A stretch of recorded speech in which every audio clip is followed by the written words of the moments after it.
Sejam todos muito bem-vindos aqui de volta. A gente retoma a programação agora falando sobre o comportamento das novas gerações. Cada vez mais os jovens buscam consumir produtos e serviços que gerem benefício para a sociedade. No nosso caso específico, no mundo dos investimentos, isso significa que eles não buscam só a rentabilidade.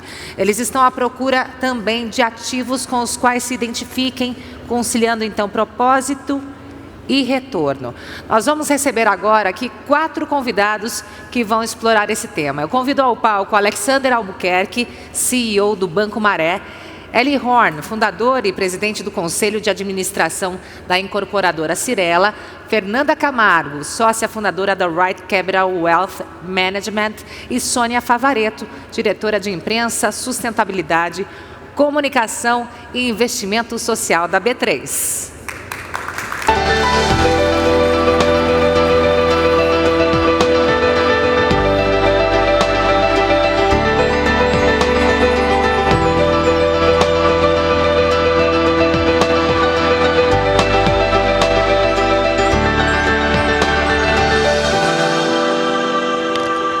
Boa tarde a todos e a todas.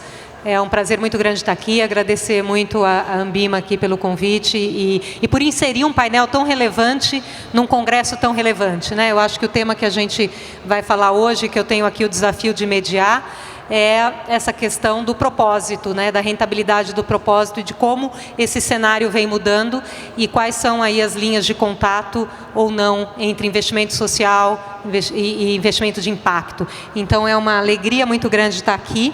É, de novo, um desafio em mediar aí 3 experiências tão bacanas. Como é que a gente vai fazer aqui a dinâmica do painel? Cada convidado nosso vai fazer a sua intervenção, cerca de 15 minutos, e depois a gente vai passar para a dinâmica com vocês, aí, com as perguntas.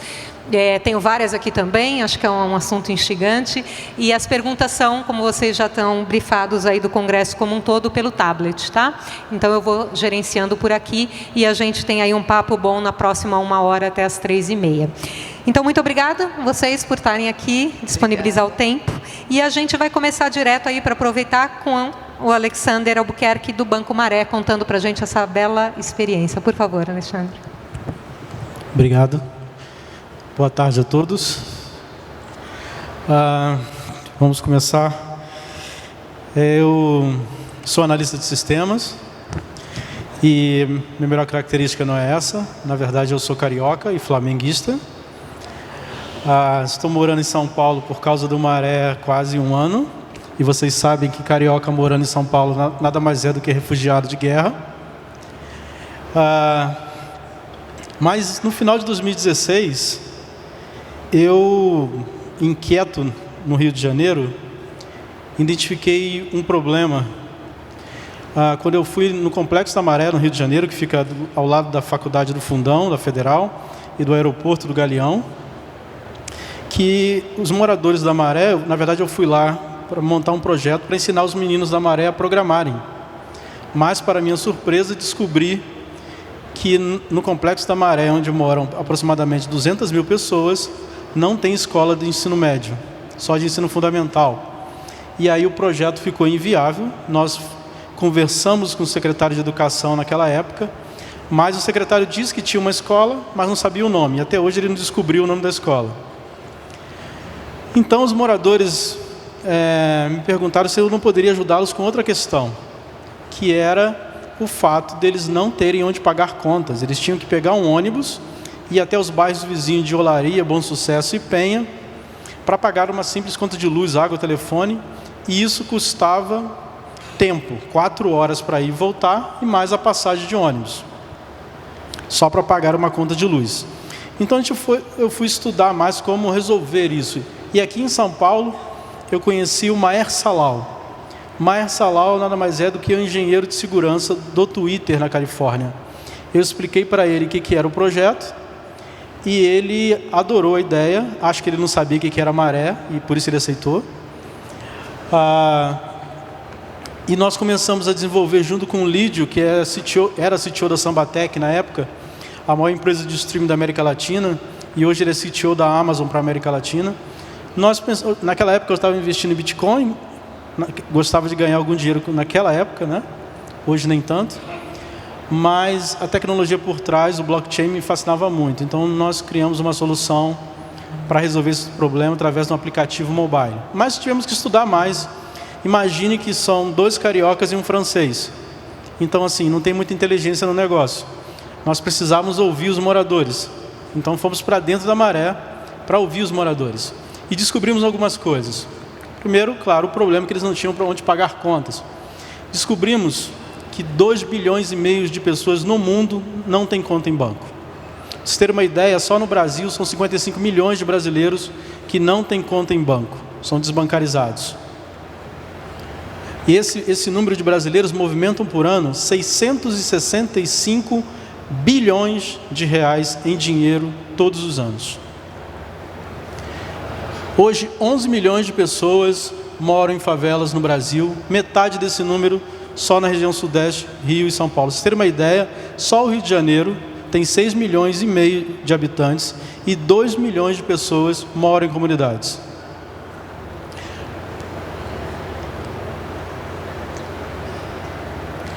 O Complexo da Maré, como eu falei, fica do lado do aeroporto do Galeão e da faculdade. Moram aproximadamente 200 mil pessoas lá. Eu moro do lado do clube mais querido desse país, o Flamengo, claro. E eu tinha que pegar 2 ônibus, que eu não era maluco de ir na Maré, um lugar tão tranquilo, de carro. Então eu pegava um ônibus na Tijuca, que o número do ônibus era 665, mas poderia se chamar 666, tão diabólico era aquele ônibus, não tinha ar-condicionado, não tinha nada, mas nós queríamos resolver esse problema. E entramos no Complexo da Maré. Na verdade, eu entrei. E eu comecei a trabalhar, na verdade, numa creche abandonada, que não tinha um telhado, onde a maior parte era lixo, onde tinha uma associação de moradores abandonada, onde os moradores iam buscar as suas correspondências, porque os correios não entregam na casa deles. E eu ficava numa cadeirinha de criança, sentado com o meu notebook, com uma placa escrito Banco Maré, pague suas contas aqui. Só eu acreditava que aquilo era um banco de fato, mas eu continuei insistindo durante 15 dias, e depois de 15 dias, uma mulher chamada Edna, num calor absurdo do Rio de Janeiro, ela chegou num jeito bem carioca, falou para mim: está muito calor hoje, eu não quero em Bom Sucesso pagar essa conta, você está pagando conta? Eu falei: tô. Então tá bom, eu vou pagar com você, mas malandro, você está na Maré, é bom que essa conta seja paga. Claro que eu entrei em desespero, tremendo, e aí eu olhei para o aplicativo, olhava para ela, olhava para o aplicativo, pensei: foi eu que desenvolvi esse negócio, é ruim de eu pagar nessa porcaria. Peguei meu aplicativo do Santander e paguei na minha conta do Santander, tamanho de desespero. Mas deu certo, e aí descobri uma característica deles: eles são muito fofoqueiros. Depois de 2 dias, ela volta com mais 2 pessoas. Essas pessoas começam a pagar contas. Nós começamos a ouvir essas pessoas. E aí, depois de quase um mês, veio uma senhora e falou assim: todo mês eu não consigo pagar minha conta da Claro em dia. Eu falei: por quê? Porque a conta não chega, quando chega, chega atrasado. Mas por que você não liga para lá e pede uma segunda via? Não sei fazer isso, não sei. Aí eu bati no peito, como se tivesse muito orgulho disso. Eu sou cliente da Claro, eu resolvo para você. Liguei para a Claro, pedi a fatura dela. A Claro me mandou a fatura para o meu e-mail, eu imprimi, paguei a conta dela. No dia seguinte, tinha mais 2 pessoas que chegaram lá. Você atualiza o boleto da Claro? Eu: claro. E começamos a entender os problemas dessas pessoas. Se fôssemos desenvolver tudo aquilo que nós queríamos, metade do serviço não serviria.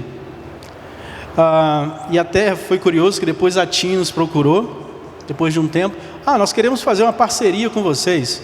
Eu falei: ótimo, mas nós já temos parceria com vocês. O problema é que vocês não nos pagam, está na hora de pagar. E desenvolvemos o aplicativo, que ele é bem simples. A pessoa pode pagar as suas contas através do aplicativo, ela pode fazer transferências para outras pessoas que também têm o aplicativo. E aí uma coisa bem interessante, porque nós descobrimos, e eu tenho muitas histórias sobre isso, uma senhora foi lá e ela falou assim, vocês fazem transferência? Eu não queria fazer transferência para ela. Eu falei, a gente faz, mas só faz se for Banco do Brasil e acima de R$500. Ela, Banco do Brasil, R$800. Eu falei, puta merda. Tive que fazer a transferência para ela. E depois, claro, ela contou para outras pessoas, as pessoas começaram a vir para fazer transferência. E descobrimos que a maior parte das pessoas faziam transferência para os seus parentes que estavam no Nordeste, e eles estavam no Rio de Janeiro para trabalhar, e a gente ouviu muitas histórias, né? As pessoas hoje podem comprar através do aplicativo, os comerciantes têm um código QR Code, onde eles passam esse QR Code, e está todo mundo querendo usar QR Code, a gente já usa há mais de um ano já na Maré, e nós criamos uma criptomoeda, né?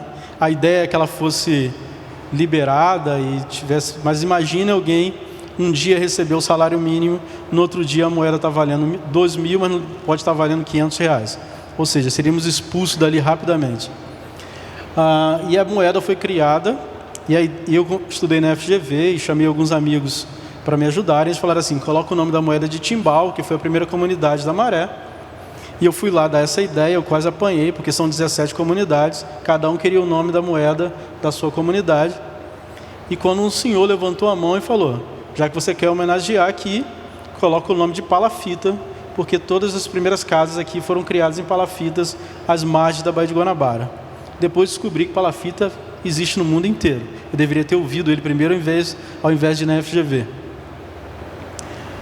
O aplicativo é bem simples, você faz uma recarga, se cadastra primeiro, depois você faz uma recarga, você pode fazer um pagamento e fica com o seu recibo. A gente descobriu que eles tinham muito a cultura da lotérica, né? Então eles precisavam de um recibo. Nós tivemos que criar isso. E foi muito interessante porque depois de 6 meses a Caixa nos procurou e fez um investimento fantástico que mudou nossas vidas. A Caixa investiu R$15.000 e aí falou, agora vocês vão para frente. Só que nós abrimos mais um ponto num local onde os moradores atravessavam a passarela, andavam mais ou menos 700 metros e iam numa lotérica. Com o dinheiro da Caixa, nós abrimos um outro ponto e fechamos a lotérica. Foi o pior investimento da vida da Caixa. Depois disso, nós expandimos em toda a Maré. Hoje, nós já estamos em São Paulo, aqui em Heliópolis, e agora estamos no Nordeste, na cidade de Arapiraca, no interior de Alagoas. Agora sim, com o dinheiro da Caixa, tudo direitinho. A Caixa fez uma parceria conosco. Mas nós temos um modelo de negócio. Nós somos um negócio focado no impacto. Nós temos hoje uma equipe espalhada por essas 3 regiões, aproximadamente 25 pessoas. Nós temos muito orgulho de dizer que dessas 25 pessoas que nós contratamos nessas regiões, nós colocamos 18 delas na faculdade. Nós formamos a nossa própria mão de obra, causando impacto de ponta a ponta. Não somos uma ONG, longe disso. Eu acredito que quanto mais receita, mais impacto você causa. Nós temos um comprometimento. Eu ouvi no Itaú outro dia, eu estava numa reunião com os diretores do Itaú, e ele falou assim, o Itaú tem compromisso com o Brasil. E eu falei, eu tenho um compromisso com a Maré. Então o negócio vai ser mais duro aqui, a negociação. E é isso que nós acreditamos. Nós não abaixamos a cabeça, pode ser o Itaú, o Santander, e nós temos um bom relacionamento com todos, mas nós temos uma causa. Negócio de impacto, quando você vai investir no negócio de impacto, o que ele não pode ser ideológico, mas ele tem que ter uma causa. Porque a ideologia destrói, mas a causa transforma. E aí, claro, ninguém vive de histórias bonitas e engraçadas, precisávamos de investimento. E aí o problema, aí você descobre um grande problema. Como alguém vai investir num negócio desse? Quando você chega no Brasil hoje e fala para o investidor, olha, eu tenho uma fintech, O mundo todo se abre para você, é impressionante. E aí você vai falar com a Redpoint, com a Rocket, com a Kazek. Só quando você chega lá, você fala assim, eu tenho uma fintech de impacto. Aí ninguém mais quer falar com você, bate nas suas costas, está tudo bem. Aí você aprende. Então agora você vai falar com o investidor anjo. Aí você fala para o investidor anjo, eu tenho uma fintech de impacto, que fica numa comunidade. Aí ele também não quer falar com você. Aí você não pode desistir, você vai falar com seus amigos. Eu tenho uma fintech de impacto, que fica numa comunidade e trabalha com dinheiro. Nem seus amigos querem mais falar com você. Como vencer esse obstáculo? Nós nunca recebemos, além dos 15 mil reais da Caixa, investimento no Brasil. E aí eu conheci o Pato Fuchs, que nada mais é do que o CEO da eWork Latam, a maior rede de coworks do mundo. E ele falou, adorei o seu negócio, eu não entendo o direito que você está fazendo, mas acho que é bom, eu quero investir. Você quer ir lá na Argentina para conversar comigo? Eu falei, claro, você pagando não tem problema nenhum. E eu fui na Argentina. E aí fui com um amigo que é meu advisor do BNDES e o CEO da eWork Brasil, Lucas Mendes. Chegando lá, nós tivemos 2 horas de conversa para convencê-lo do negócio. Eles saíram da sala e aí voltaram, não só ele como o sócio dele, que é consultor do presidente da Argentina, né? Imagine o Banco Maré conversando com o consultor financeiro do governo da Argentina. E aí eles voltaram. E aí eles falaram assim, Alex, é sensacional o projeto, mas tem um problema. Eu falei, qual? Nós não investimos em empresas brasileiras porque nós já tivemos problemas com investimentos em empresas brasileiras que não foram bons. Eu falei assim, não tem problema. Era a minha última cartada. Não tem problema, eu não sou brasileiro.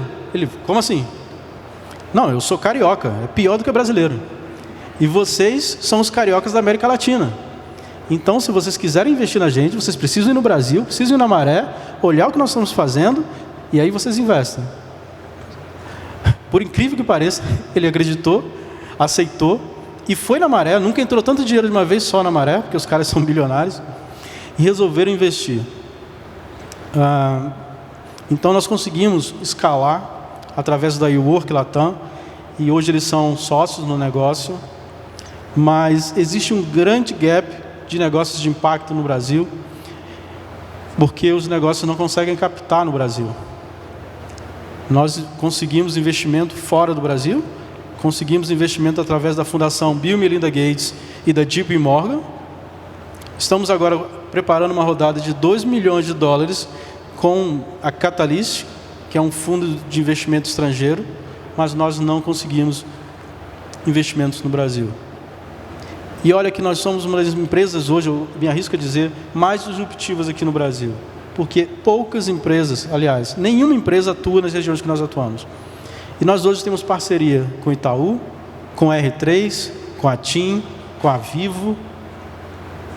Mas mesmo assim, temos dificuldades de fazer captação no Brasil. Primeiro por causa da alta do dólar, né? E a dificuldade de se trocar a mentalidade de que negócio de impacto está focado somente em ser uma ONG. O nosso desafio hoje, quanto Banco Maré, é sermos nos próximos 2 anos 2 coisas.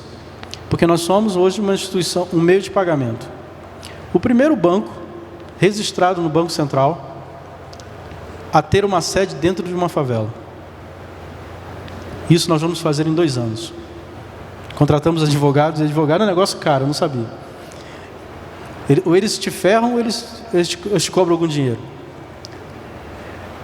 E a segunda coisa, nós estamos indo para a Argentina no primeiro semestre de 2020.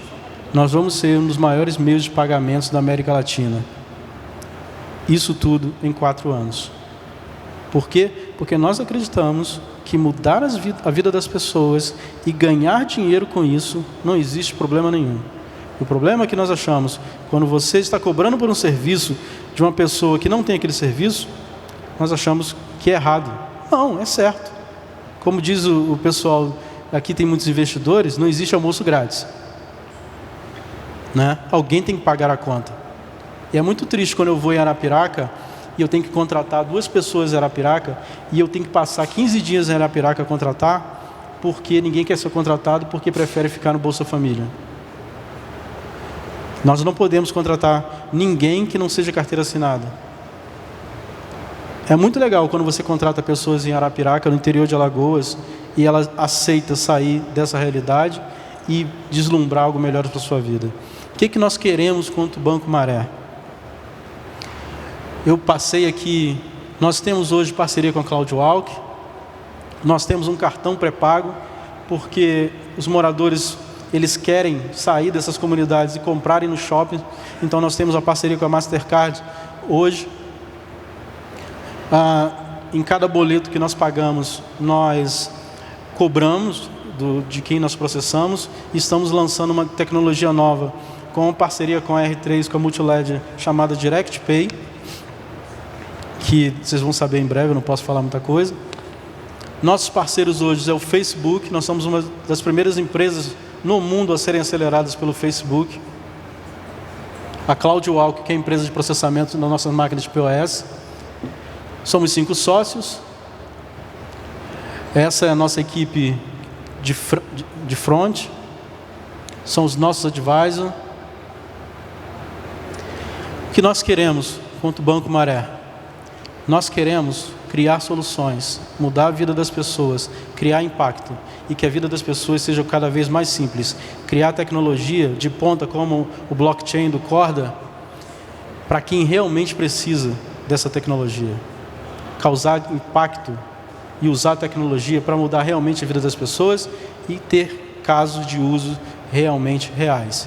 Banco Maré é um banco simples para pessoas que precisam ter uma vida simples. Muito obrigado.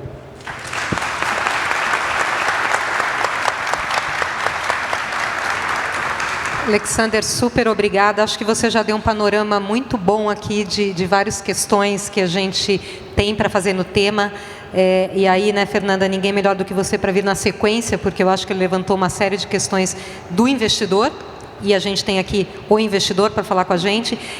Eu queria destacar aqui algumas coisas, que é empreendedorismo na veia, né? Que é quando a gente fala de impacto, negócio de impacto, a gente está falando de empreendedorismo. Não tem nenhum banco de faculdade ou de onde for que explica essa estratégia que você adotou do não sou brasileiro, sou carioca. Quer dizer, a presença de espírito e a iniciativa no momento fazer uma colocação que muda um destino de um negócio, né? Então, eu acho que é um pouco disso que a gente está falando aqui.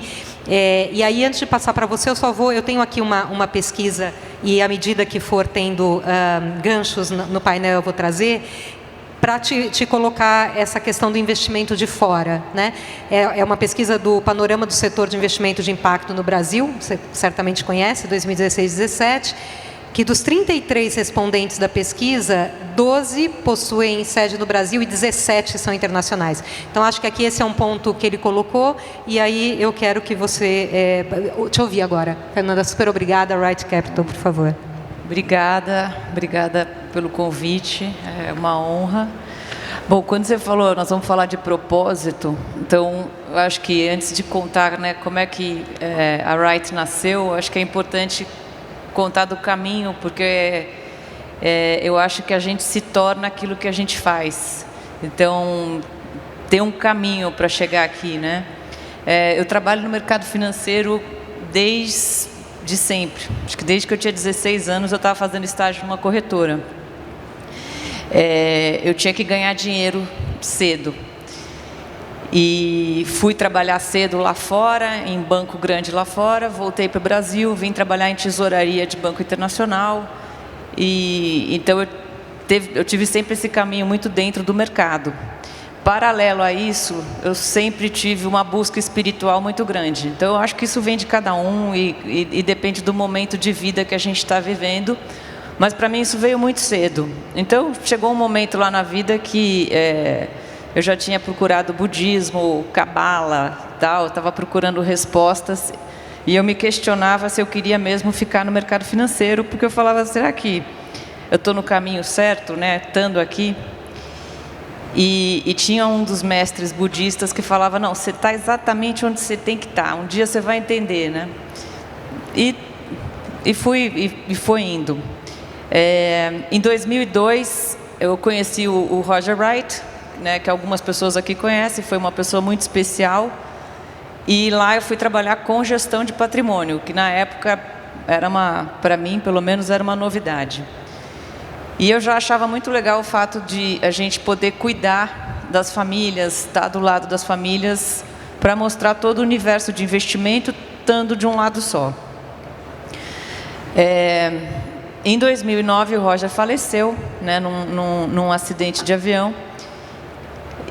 E aí o que aconteceu a partir de então, né, de um lado a gente continuou a empresa, depois fizemos uma fusão com a Gávea, mas do outro lado me veio uma coisa muito forte, que era a gente precisa continuar com o trabalho dele. Ele era um grande filântropo, né, ele ajudava muita gente e ajudava em silêncio, que até agora eu também não sei se isso é bom ou ruim, porque se todo mundo soubesse o quanto ele fazia, talvez ele inspirasse, que eu acho que é o que o Eli faz hoje. Mas logo que ele faleceu, entraram assim, vieram muitas ONGs visitar o escritório.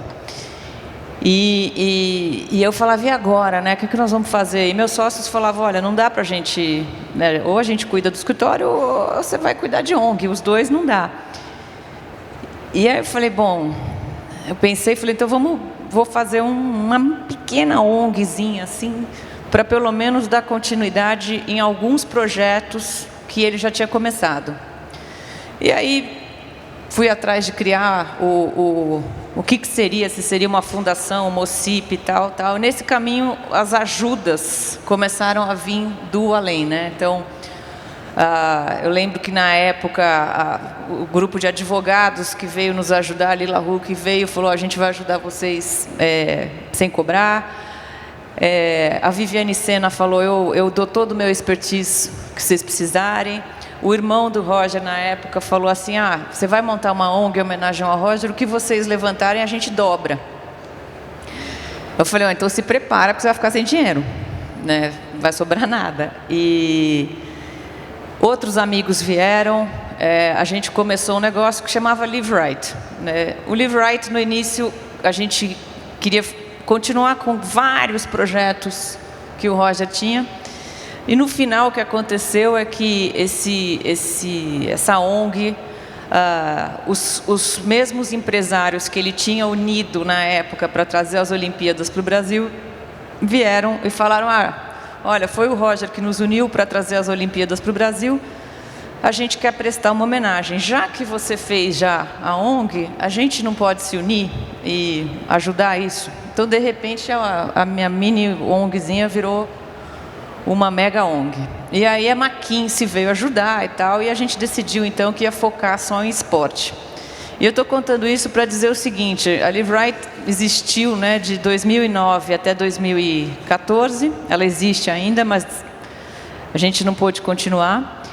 Mas naqueles anos, os empresários todos que se uniram a nós na tentativa de mudar o esporte no país, eu consegui ver que, apesar de todos tocarem seus grandes grupos e terem empresas muito grandes, todo mundo tinha uma paixão e queria ajudar em algum ponto, né?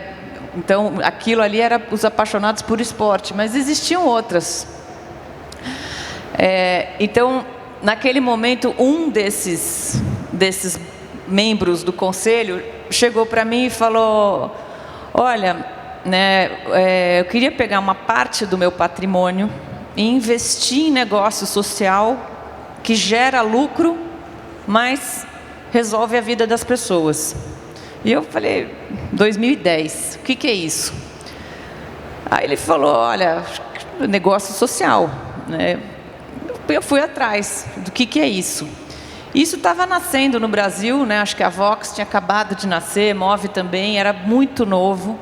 E eu fiquei encantada, porque eu falei, nossa, isso aqui é um caminho, né? Você conseguir resolver problema social e ganhar dinheiro junto, é incrível, né?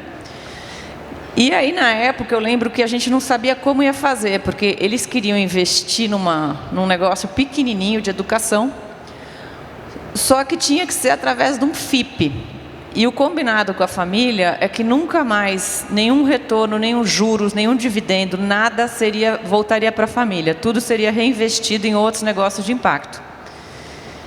E aí eu falei, bom, temos um problema, porque o negócio que você quer investir é bem pequenininho, mas o FIP custa pelo menos 200 mil por ano. Então, não faz sentido. O FIP é mais caro do que a empresa. E ele varou, é um baiano, falou, ô Fernanda, se vira. E aí eu me virei, né? Num dia desses eu liguei para o diretor de um banco, né? E perguntei para ele se ele tinha interesse em ajudar a resolver o problema de educação no país. Ele falou, tenho total interesse. Eu falei, então eu preciso te pedir uma coisa. Aí ele falou, o que é? Eu falei, eu quero um FIP de graça. Espera aí. Eu falei, não, calma, vou explicar. Aí contei a história inteira, contei a família e tal. Eu falei, me dá de graça, pelo menos até o FIP chegar num tamanho X que faça sentido pagar essa taxa. E aí ele falou, tá bom, eu te dou. Né? A gente vai cobrar uma taxa simbólica, mas tudo bem. E aí eu liguei para a família e falei, aconteceu, resolveu, temos o FIP. E eu estou contando isso porque nesses caminhos todos, essas coisas às vezes parecem impossíveis, mas a gente não sabe de onde a ajuda vem, mas ela vem. A gente montou o FIP na época, né? Eles investiram nessa empresa. Essa empresa causou impacto, até hoje, eu acho que mais de 7 milhões de alunos. Essa empresa já vale mais de centenas de milhões, já recebeu investimento estrangeiro, é uma empresa de impacto. Então, foi uma espetacular, uma experiência maravilhosa. Na época, quando a gente contribuiu a empresa para o FIP, aí eu tinha que lidar com a CVM, que falava assim, olha, vocês precisam de conselho de administração, auditoria top 4, uma lista lá, que normalmente é o que você tinha para FIPs que tinham empresa grande embaixo. Eu falei, mas cara, isso aqui é um negócio de impacto, é pequenininho, não dá para ter tudo isso, né? E é o que era, a regra era essa. Então também foi uma experiência isso, e hoje a regra, né, mudou, hoje a gente consegue investir em empresas pequenas dentro de FIP, isso evoluiu. Mas foi muito bacana ter passado por tudo isso. E aí o que aconteceu é que eu e meu marido, né, nessa época, resolvemos montar a Right. E aí eu estava mordida já, eu e ele, a gente estava mordido pelo bichinho do impacto social. E quando a gente resolveu começar a Right, então a gente falou, olha, vamos fazer gestão de patrimônio e do outro lado vamos criar um negócio de impacto social, né, que seja um fundo, alguma coisa. Só que fazer negócio de impacto, como uma Vox, uma Move, você precisa de gente dessa área, gente de Venture Capital, Private Equity, que tem esse tino de investir em empresa. O nosso talento não era esse, nosso talento era gestão de patrimônio. E aí, depois de fazer muito business plan, ele falou assim, não, vamos fazer o seguinte, vamos só trabalhar com famílias que tenham esse olhar para a transformação social. E alguns aqui conhecem essa história, porque eu falei, olha, fiquei pensando em todos os clientes que eu tive na minha vida, né, e falei, bom, vão sobrar 2, 3 clientes, nós vamos passar fome, né, nós não vamos ter cliente. E aí ele falou, não, eu tenho convicção que a gente vai ter cliente e que, né, a gente vai atrair as pessoas que se alinham com esses valores. Eu, tá bom, então vamos fazer isso. E 15 minutos depois dessa conversa, eu fui para um seminário de educação para ouvir essa empresa, né, que a gente tinha ajudado lá a começar. E sentei no seminário do lado de um senhor. E justamente quando a pessoa estava explicando do tal do FIP em cima da empresa, esse senhor me perguntou, esse negócio de FIP, não entendo nada. E aí eu não sabia quem ele era, mas eu falei, isso é super simples, quando acabar eu explico. E aí no final do seminário, ele perguntou, o que você faz? Eu falei, olha, nós vamos montar uma empresa, uma family office, que só quer atender famílias que têm um olhar para a transformação social. E aí ele falou, então vamos marcar uma reunião. Onde é que é teu escritório? Eu falei, aqui no meu pé. Então, melhor você vir no meu.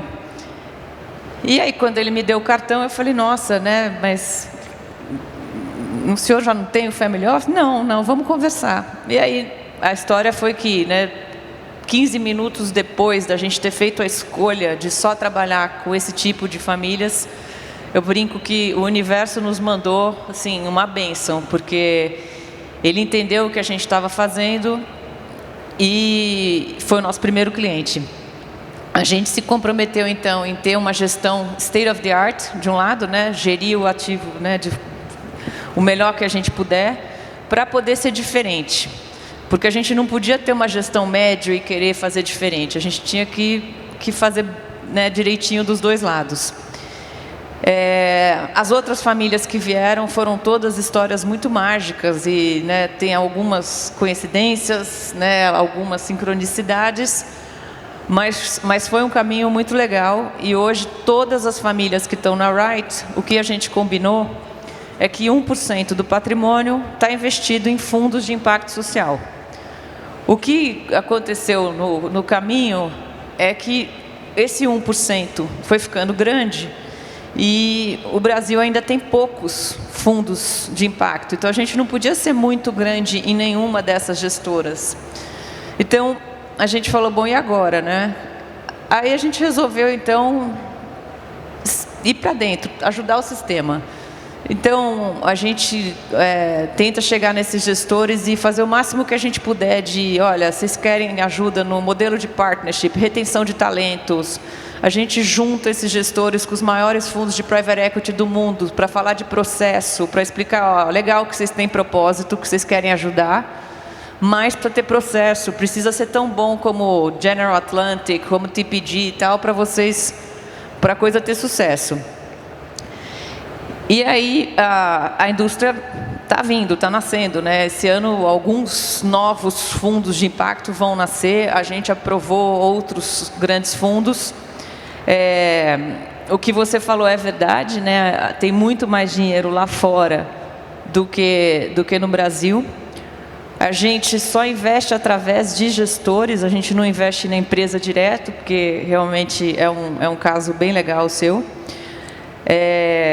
A gente está tentando fomentar esse setor para que não só a gente faça isso, né? Então eu sempre falo assim, pô, se na Wright todos os clientes toparam fazer isso, por que nos bancos ou nas outras gestoras também não pode ter, né? Não precisa ser todos, metade, mas se não for 1%, que seja 0,5% das carteiras, mas que haja esse incentivo, porque esse 1% que a gente investe, ele é uma semente para as famílias irem pensando, poxa, eu não sabia que isso existia, gostei desse negócio, eu quero entrar nessa empresa direto. Olha, esse aqui, tema de moradia eu entendo, tema de saúde eu entendo, essa daqui eu vou fazer co-investimento. Então, o 1% é uma semente. A gente não satisfeito, a gente queria olhar para outras coisas, a gente foi buscar fundos de energia limpa, estamos atrás, né, de gestoras que façam fundos de energia limpa. O outro movimento que a gente começou a olhar e a gente se conheceu assim foi o ESG, né, o Ambiental, Social, Governança. A gente tem empurrado bastante esse movimento, trouxemos os fundos de pensão juntos, né, empurramos um pouquinho a 4661 lá. O sonho é que as empresas comecem realmente a responder o questionário, o ESG, e ao fazer seus investimentos, pensar se elas estão incluindo gente ou excluindo, como é que está a governança, se elas estão destruindo ou não. E eu acho que a mensagem que fica para todo mundo que trabalha no mercado financeiro é que a gente tem a ver com o que está acontecendo no mundo. A gente não pode acordar e falar, ó, eu não tenho nada a ver, que né, está tendo tiroteio no Rio de Janeiro, ou que tem favela, ou que tem muita miséria e estamos vivendo momentos de aquecimento global, ou que você pode entrar num avião e ele implodir. Na verdade, a gente tem a ver do ponto que a escolha que a gente faz todo dia, de onde a gente vai investir, ela tem que ter um peso. Você tem que falar com o teu gestor e falar o que dá para fazer, o que a gente consegue melhorar. Dá para exigir da gestora, do banco, não sei, dá para o investidor cobrar isso? E que lá na ponta a gente tem empresas que comecem a pensar antes de tomar uma decisão se elas vão destruir ou não, né? O sonho é que o relatório de sustentabilidade das empresas seja o mesmo que o financeiro, que não sejam dois, né? Porque hoje tem o relatório de sustentabilidade e o informe financeiro, que isso seja uma coisa só e que as escolhas sejam feitas pensando no mundo que você quer, né? A gente vem tendo várias boas surpresas, né?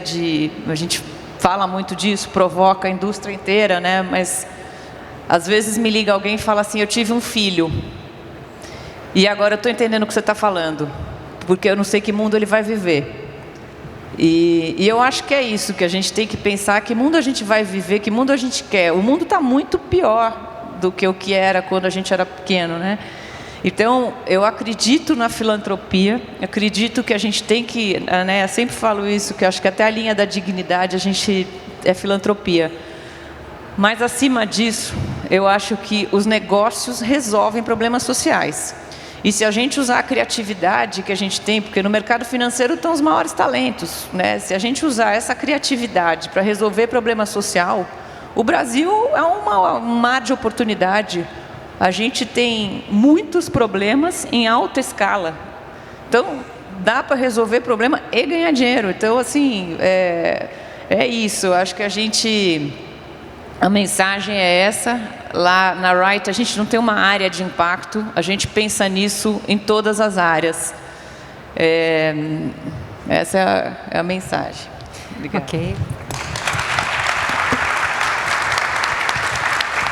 Obrigada, Fernanda. Acho que o que é mágico nesse tema, né, é que a gente saiu ali da maré, né, com a realidade maravilhosa e desafiadora, e chega aqui na gestão de grandes patrimônios, também com uma realidade desafiadora. E o empreendedorismo está ali, né, no seu se vira, né? Vocês dois se viraram ali, em realidades diferentes, momentos diferentes, fizeram acontecer, e são maravilhosos os casos. E agora a gente vai ouvir aí, né, com o senhor seu Eli Horn, a filantropia, né? O trabalho tão lindo aí que Cirela faz e que o senhor lidera tão brilhantemente. Por favor. Alô, está funcionando? Boa tarde. Tenho 74 anos, nasci em 44, comecei a trabalhar aos 19, passei fome dos 8 aos 17, mais ou menos. Comecei a trabalhar com imóveis, comprando e vendendo apartamentos sem dinheiro. Comprei 100 apartamentos, mais ou menos, sem dinheiro, dando 10% de sinal ao dinheiro que eu emprestava, 30% em 90 dias, que eu não tinha como pagar, e 60% em 36 meses, com juros sem correção, na época. Era obrigado a vender um apartamento nesses 90 dias para pagar a prestação. Consegui, fiz mais que 100 apartamentos. Aí comecei a comprar terrenos, pelo mesmo sistema.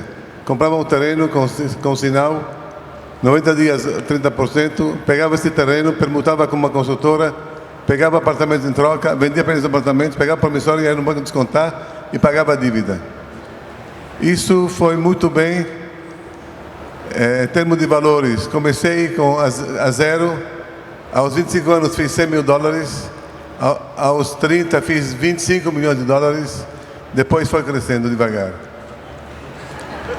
Em 1990 e pouco, fiquei sócio dos Soros e dos argentinos numa empresa de renda no Brasil, Brasil Realty. Em 2002, o Soros saiu, brigou com os argentinos, compramos a parte dele, os argentinos e eu. Em 2003, houve crise na Argentina, tiveram que vender a parte deles, comprei de novo. E aí eu fundi em 2005 a firma de renda com a firma de construção residencial, e fiz o IPO. Estou falando rápido, estão escutando direito? Pronto, fiz a IPO, a ação subiu em 2005 30 vezes. Isso me permitiu uma liquidez e dormir tranquilo. Depois, a minha vida, desde 2005 até agora, pegamos uma crise pesada, mas sobrevivemos. Temos hoje investido em renda, imóveis de renda, escritórios e shopping. Temos um setor hospitalar que nós começamos a investir em hospitais. Vamos querendo entrar no setor financeiro. Temos uma firma de private equity que compramos a Bozano no Rio de Janeiro, 40%. E nós temos a ambição de crescer. Enquanto não morrer, tem que crescer e trabalhar. Ponto 1. Ponto 2. Para que ganhar dinheiro? Aos 12 anos eu vi uma criança na rua paralítica. Não me conformei. Como pode ter uma criança inocente paralítica? Comecei a ficar ateu e cético, até que me falaram da reencarnação. Aí a coisa se encaixava, se explicava. O que eu não vejo agora é parte de um trailer maior que Deus criou por alguma razão. O que a Fernanda falou do universo ajudou, eu diria Deus ajudou, não o universo. O universo é impessoal, Deus é pessoal. Aí comecei a acreditar em Deus e meu pai, quando eu tinha 30 e poucos anos, doou 100% do dinheiro que ele tinha, não muito, para caridade. Isso me deu o caminho. Decidi, faz 20 e poucos anos, dedicar 60% do patrimônio para obras de caridade. Não do lucro, do patrimônio, comecei de zero. Em casa, a família foi muito receptiva. Em vez de esperar a morte, pediram para fazer isso em vida. Então, comecei a doar e tenho vários projetos, ajudo muitos projetos aqui e fora. E eu tenho ultimamente, tenho feito 4 ONGs, uma contra a prostituição infantil, que liberta, uma bem maior, que é ajudar a duplicar o PIB social no país, de 0,2 para 0,4, uma nova que está sendo feita, incubadora de ideias, para suprir o governo de ideias e soluções, para acabar com a miséria, a fome etc. E mais Instituto Cirela, que ajuda todas as comunidades perto das empresas, perto das obras da Cirela. Falei então da minha vida, falei de Deus, falei da meta da vida. Para que estamos aqui? Para que estamos aqui hoje? Para falar de alguma coisa, para dar uma mensagem. A mensagem é que Deus nos cria por alguma razão. Deus nos cria para sermos testados. Nosso teste é fazer o bem ou não fazer o bem. Ou fazemos egoísmo ou fazemos o bem. Se um não passar no teste, tem a reencarnação, custa mais caro. Então não é inteligente não fazer o bem. Quando você faz o bem para você faz o bem para quem recebe e faz o bem para você na eternidade. Todos nós trabalhamos para ter poupança na velhice. E a nossa eternidade não conta, todo mundo esquece. Ter alguém que te censura o tempo inteiro, que é Deus, não é agradável. Então temos tendência a deixar Deus de lado e fazer o que a gente quer. É o contrário, acho que Deus, a censura é positiva porque te obriga a ir no caminho reto, sem desvio. Faz 5 ou 6 anos entrei no Giving Pledge, que é um instituto de promessas de dar metade do dinheiro ou mais para obras carentes. Fiz isso com muito prazer. Deus quis me testar também, porque quando eu prometi 60%, eu não tinha tanto. Faz 20 anos. Quando comecei a ganhar muito mais, Deus me testou para ver se eu ia acompanhar. Claro que sim. Acompanhei e aumentei muito mais minhas doações em função dos 60% do dinheiro que entrou novo em função do IPO. O que mais posso falar? Para sermos positivos, temos que ser concretos, temos que faturar o dia a dia. A minha sugestão, eu falei com o Sr. Carlos Ambrosio no começo da reunião, ele prometeu estudar 1% do lucro da Ambima para obras de caridade a ser gerida por ele, pela Ambima. Falei com o Fernando Arraes, que já faz isso acontecendo. Então, a minha sugestão, para a gente terminar bem o dia, cada um de vocês promete dar alguma coisa, 1% pelo menos ou mais, para um fundo que ele vai gerir, ele vai dar, ele vai escolher, ele vai dar. Se nós conseguimos isso, terá tido um grande sucesso para mim e para vocês. Vocês concordam? Cada um levanta o dedo, a mão, quem quiser dar 1% para obras que ele vai gerir. Ele vai gerir. Pessoal, mais coragem. Mais coragem. Obrigado. Faturei meu dia. O importante na vida é fazer o bem. O bem é o pilar da humanidade, da civilização, da existência do ser humano. Sem o bem, nós não valemos nada. Deus nos criou para o bem. Uma coisa bonita, o dia mais feliz da minha vida foi o dia que alguém veio na minha casa, faz uns 30, 40 anos, falou: tem uma menina de 2 anos que vai morrer amanhã se não fizer a operação nos Estados Unidos. Então eu falei: eu aceito bancar 10% do custo, mas você promete levantar amanhã 90%, mas virtualmente aceitei pagar 100% no dia. No dia seguinte a pessoa fez o que ela combinou, levantou 90%, mas eu virtualmente aceitei pagar 100%. 3 meses depois a menina veio no escritório viva. Eu flutuei, foi o dia mais feliz da minha vida. Não foi meu casamento, não foi meus filhos, foi o dia que eu consegui ver uma criança viva em função do meu trabalho. O que mais posso falar?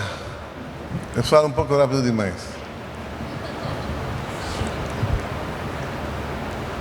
Temos que tentar trazer Deus de volta na Terra. Hoje em dia o mundo tenta deixar Deus de lado. Se você pergunta como você vive, de onde nós viemos? Do espaço, do cosmos, do vazio? Eu tenho a cachorra que teve nenês.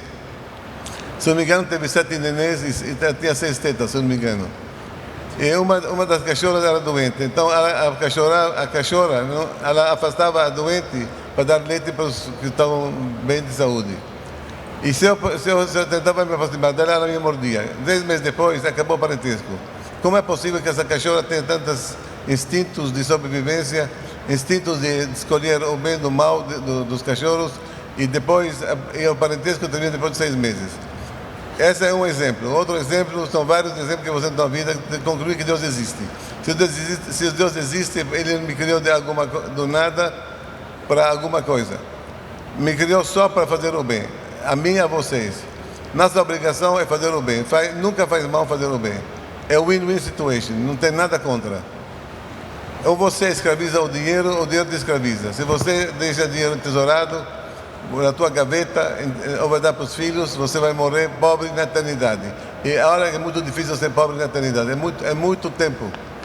É muito mais inteligente você doar o dinheiro em vida, uma parte dele, pelo menos você sente o bem e dá valor ao dinheiro, dá um conteúdo. Sem o bem, o mundo não merece existir. Sem o bem, o que é o bem? O bem é a luta contra a corrupção, contra o mal, contra o egoísmo, contra tudo que é maldade, toda a prostituição, toda que é pornografia, contra a pornografia infantil, etc. Falei bastante. Tá ótimo.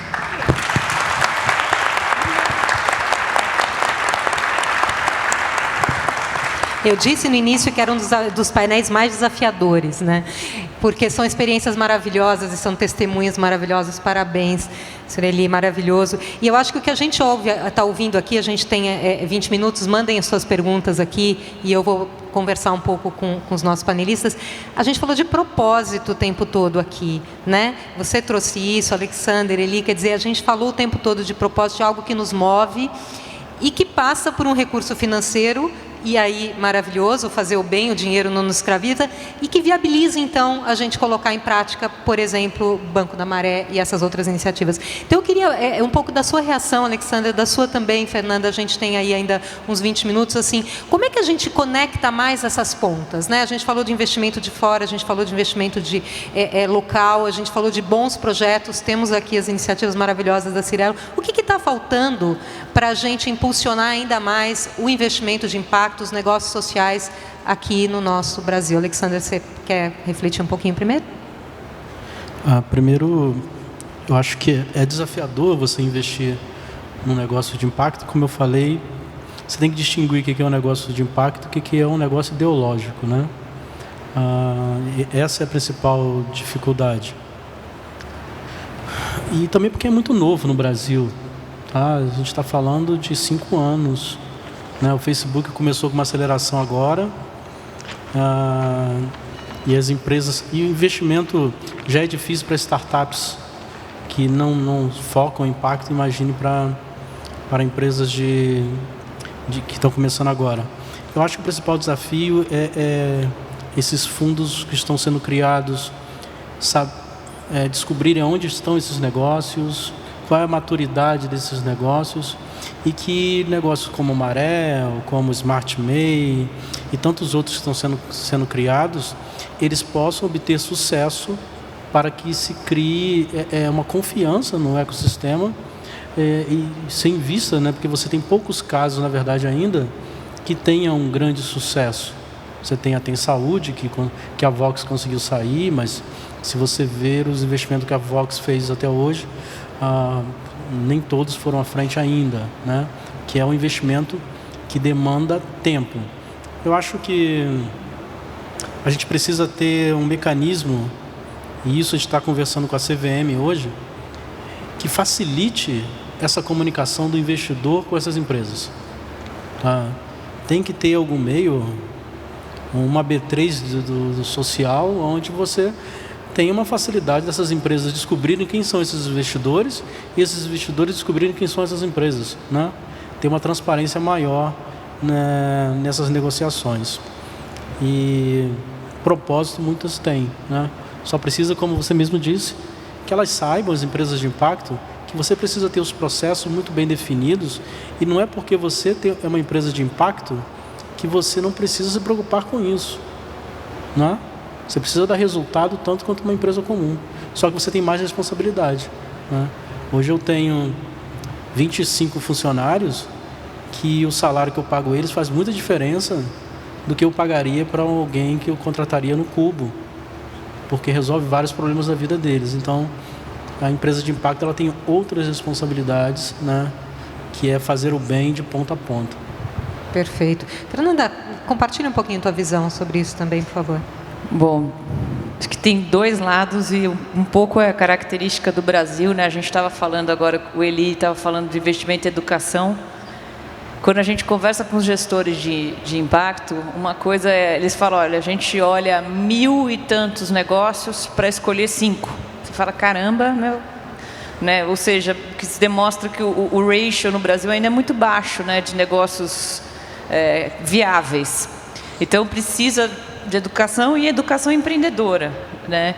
Então tem esse lado. Do outro lado, eu também acredito que se tem a demanda, as coisas aceleram. Então, do outro lado, eu acho que se a gente conseguir, né, a gente tem participado bastante do Lab lá na CVM, estamos bastante conversando com bancos, com distribuidores e tal, para falar assim, como é que a gente diminui o risco desse produto? Porque só para você entender como é que chega no final, vamos dizer que você tem conta num banco, primeiro você vai preencher seu suitability. A maior parte desses suitabilities não vai cair no agressivo, vai cair moderado ou conservador. E aí, quando você não está lá no agressivo para cima, você muitas vezes não pode comprar FIP, né, Fundo de Investimento e Participações. Ele é considerado um investimento de longo prazo, de alto risco e tal. Então, aí você já eliminou muitos investidores. A outra coisa é que você tem a outra regra, que para alguns tipos desses fundos, você tem que ser investidor profissional. Então, você tem que ter pelo menos 10 milhões. Se você tem que ter 10 milhões, e o mínimo que esse fundo pode receber, a Vox, por exemplo, né, ele tem que receber mínimo de 1 milhão. Então, se você só tem 10 e você vai colocar 1 num fundo de impacto, provavelmente não. Então, você elimina muita gente. O que hoje a gente tem conversado é como é que você fecha esses gaps, como é que você muda isso sem afetar o resto do sistema, né? Porque a gente entende que toda essa parte de risco tem que ser preservada. Como é que a gente consegue democratizar esse tipo de investimento? Então, discutir, por exemplo, cláusulas de fundos com cota subordinada, onde a subordinada dá garantia e diminui o risco. Coisas que ajudem a colocar esses produtos numa prateleira e aí as pessoas terem acesso. Do outro lado, se você falar assim, se hoje um banco grande der acesso, não tem fundo suficiente, é fato, não tem fundo suficiente ainda. Então, eu acho que a gente fica um pouco no meio do caminho, mas o que eu vejo, o que me anima é que os fundos, a gente está vendo cada vez mais fundos nascendo. Alguns fundos de tecnologia, por exemplo, que nem sabiam que eles faziam impacto, hoje eles falam, pô, a tecnologia resolve, então pode ser considerado? Em alguns casos sim, outros não. Instrumentos de crédito, muitos, principalmente quando você fala no teu caso, microcrédito, hoje você tem as fintechs, você tem produtos com blockchain tipo a moeda, que esse sim você consegue ter acesso. Você falou de plataforma, eu sempre penso na CRIA, que é uma plataforma de crowdfunding, que também poderia, né, crescer e as pessoas investirem em investimentos em empreendedores de impacto através da CRIA. Então, existe eu acho que a gente está assim, de 2010 para cá, eu acho que a gente está nos melhores momentos. A coisa realmente hoje está na cabeça de todo mundo, né? As pessoas estão pensando como fazer isso, como resolver. E eu não sei te dizer se está porque o mundo está tão ruim que a gente precisa resolver rápido esses problemas, ou se porque essa nova geração que chegou, eles querem mais propósito, mais sustentabilidade, né? Então, hoje um profissional liberal que guardou um X de dinheiro, seja ele de 25, 30 anos, ele quer poder investir num negócio desses, mas hoje não tem essa opção. Como é que a gente cria isso? Então, na verdade, o Brasil tem demanda, mas as coisas precisam se encontrar. Muito bom. Eu tenho uma pergunta para o senhor Eli, mas antes eu vou fazer a da plateia aqui, Fernanda, porque aí você já gancha no que você está falando. É da sua xará, Fernanda Freire, ela é analista de educação corporativa do Bradesco, e ela te pergunta quais são as ONGs que o fundo ajuda, qual o percentual destinado?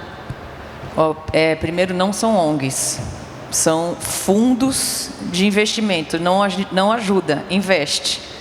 Tá, então, hoje a gente investe, né, na Vox, que você conhece, na Move, Yunus, a gente está aprovando a Performa, tem outros agora na fila para serem aprovados. Então, é investimento mesmo. Quanto à filantropia, a gente também faz, cada um lá faz a sua. O que a gente combina com os clientes é o que tiver de lei de incentivos, jamais deixar na mesa. Então, por exemplo, 6% de IR das pessoas físicas, a gente vai atrás, a gente faz o IR, a gente faz toda a trabalheira que tiver que fazer, vai atrás da ONG, mas a gente resolve isso. Então, tem esse lado da filantropia também. E o outro lado, hoje em dia, acho que vocês têm visto muito, algumas gestoras grandes doando um percentual da taxa de gestão ou do lucro da gestora, né? Isso não é impacto, isso é filantropia, mas também a gente fala, pô, legal que você está fazendo alguma coisa, né? O investimento de impacto é investimento em negócio mesmo, que gera lucro, então é isso, a gente sempre investe através de fundos. Eu acho super importante, né? Porque essa é uma fronteira que ela se mistura e há muito mal entendido porque é novo, né? Como o Alexander disse. Então, muito bacana poder a gente clarificar os conceitos aqui. Senhor Eli, o senhor contou para a gente aqui uma trajetória incrível, um poder de síntese absurdo. Eu gostaria de saber o momento mais importante para o senhor nessa trajetória toda. Quando o senhor para e fala assim, aquele momento para mim foi muito especial. Algumas observações. Eu estive no Bradesco faz 2 meses, fiz uma palestra. Um diretor resolveu doar 10% do lucro para a obra de caridade que ele vai gerir. E houve uns 20, 30 dedos que se levantaram também. Uma outra sugestão. O setor financeiro é o setor mais inteligente no Brasil, de longe, o melhor QI. Por que vocês não assumem o bem e fazem disso um material como se fosse um fundo financeiro, um fundo de ações? Quem é inteligente é um dom de Deus. Temos que usar a inteligência para o bem. Se eu fosse presidente da República, eu coagiria gentilmente os bancos a assumirem creches, hospitais populares, etc. Porque vocês são os melhores gestores que tem no Brasil. De longe, os melhores gestores. O melhor momento da minha vida. Essa menina que eu ajudei a salvar talvez foi o momento mais feliz da minha vida. Nunca fui tão feliz como naquele momento. Eu flutuei, me senti voar.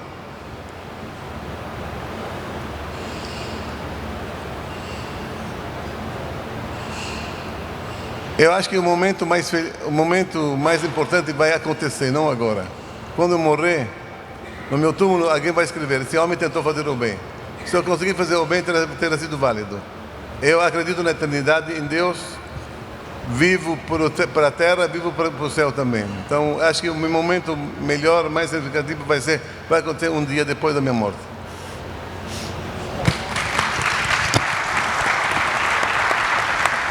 Inspirador, né? O momento melhor está por vir. Maravilhoso. Eu acho, assim, eu liderei por muito tempo a Comissão de Sustentabilidade da FEBRABAN, ainda quando eu estava em banco. E, sem dúvida nenhuma, acho que a gente está ouvindo aqui, né, Ambima e todos os agentes aqui, as suas sugestões. E eu acho é o setor que lidera bastante e tem muito apetite e muita possibilidade de fazer, né, e atua muito nisso também. Estão anotadas aqui todas as colocações. Eu queria fazer uma pergunta aqui, aberta, Fernanda, Alexander, que chegou, e acho que vai ser talvez a última que a gente faça. Deixa eu só chegar aqui nela. Que é sobre crowdfunding, né? Se o crowdfunding é do Wagner, sócio fundador da Final Investimentos, se o crowdfunding tem sido utilizado para investimentos de impacto, seria uma alternativa mais simples para captar. O que você acha, Fernanda? Oi. Bom, tem sido o exemplo da CRIA, eu acho que é um ótimo exemplo. Então, se você não conhece, depois procura a CRIA. Eles têm feito isso. São investimentos pequenos, são tickets pequenos em negócios. É que não é só negócio de impacto, ali tem tudo, né? Mas está funcionando. O outro que não é um crowdfunding, mas também funciona e é com blockchain, é o Moeda. A fundadora chama Tainá, né? Ela fez um acordo com a Unicafes, que é a cooperativa das cooperativas. Então, você doa, né? Você coloca lá, faz o teu empréstimo, desculpa, não doa, investe, faz o teu empréstimo, você escolhe o projeto. Quando você investir naquele projeto, cada projeto é garantido pela cooperativa. Então, isso é todinho em blockchain. Ele é maravilhoso, é super. Você consegue acompanhar lá os projetos todos em Hyperledger. E você tem um retorno transparente e tal, mas você tem a garantia das cooperativas. Então, eu achei super interessante isso que ela conseguiu fazer, tá? Bacana os modelos, né? Modelos. Por favor. Alguém falou em ruim e mal. O mal não existe. O mal é um bem disfarçado. É importante saber isso. Se Deus não briga conosco, nós não somos cobaias. Tudo tem um começo, um meio e um fim. É fundamental a gente sabermos disso. O bem que a gente faz volta para nós, sempre. Independente de fazer o bem para terceiros. Então, minha mensagem, vamos fazer disso um ripple effect. Cada um de vocês tenta convencer amigos dele a fazer o bem também. É a única maneira de acabarmos com os problemas. Há soluções para o mal, depende de nós fazer acontecer. Nós temos força, temos condições e vamos conseguir vencer. É só querer, a palavra não existe. O senhor Eli já antecipou que eu ia pedir uma mensagem de cada panelista aqui para encerrar o nosso painel. Já colocou uma mensagem maravilhosa. Alexander, deixa uma mensagem para a gente também aqui. Primeiro eu queria agradecer o convite. É um prazer. Acho que a mensagem que eu deixo é que, como eu disse, negócios de impacto eles têm uma causa e essa causa é sempre maior do que o modelo de negócio. É sempre um desafio muito grande. E eu gostei muito da sua fala que diz que nós temos que fazer o bem todos os dias. E qual foi o momento mais importante? Eu acho que sempre o momento mais importante de cada negócio é o dia seguinte, né? E nós acreditamos como empresa que o que nós fizemos até agora foi bom, ajudou muitas pessoas, criou um modelo de negócio, mas o maior que ainda está por vir é bem mais grandioso do que essa pequena história que vocês ouviram até hoje. Nós somos movidos a um desafio que é empreender no Brasil. Empreender e impactar, você não pode ajudar todas as pessoas. Eu não tenho essa utopia que o Maré vai entrar em todas as comunidades e nós não temos essa visão. Nós queremos só criar uma solução que impacte as pessoas independente de sua classe social. E o Brasil é um mar de oportunidade, porque o Brasil tem problema de ponta a ponta. Não só o Brasil, mas como a América Latina. E nós queremos ser referência para o Brasil e para a América Latina como uma empresa que cresce de forma sustentável, causando impacto, com tecnologias de ponta e sendo referência e orgulho para esse país. Muito obrigado. Obrigada, Fernanda.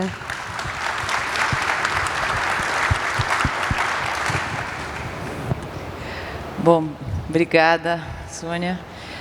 Eu acho que a minha mensagem é que acho que cada um tem que buscar um propósito dentro de si, né? Eu acho que isso é muito pessoal, né? Mas para mim sempre foi assim: se eu acordasse de manhã só para ir trabalhar por causa do dinheiro, aquilo era muito vazio.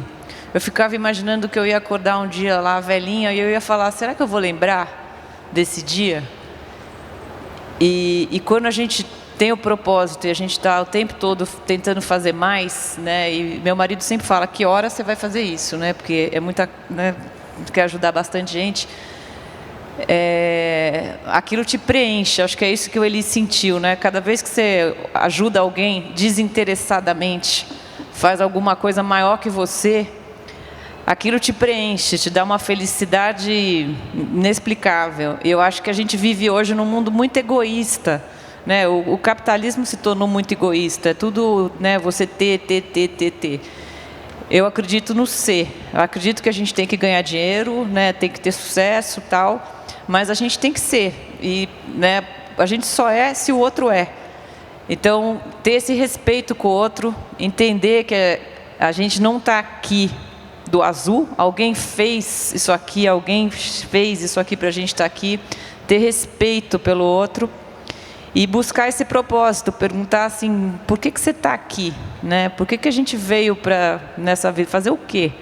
O que você vai deixar? Que história que você vai contar?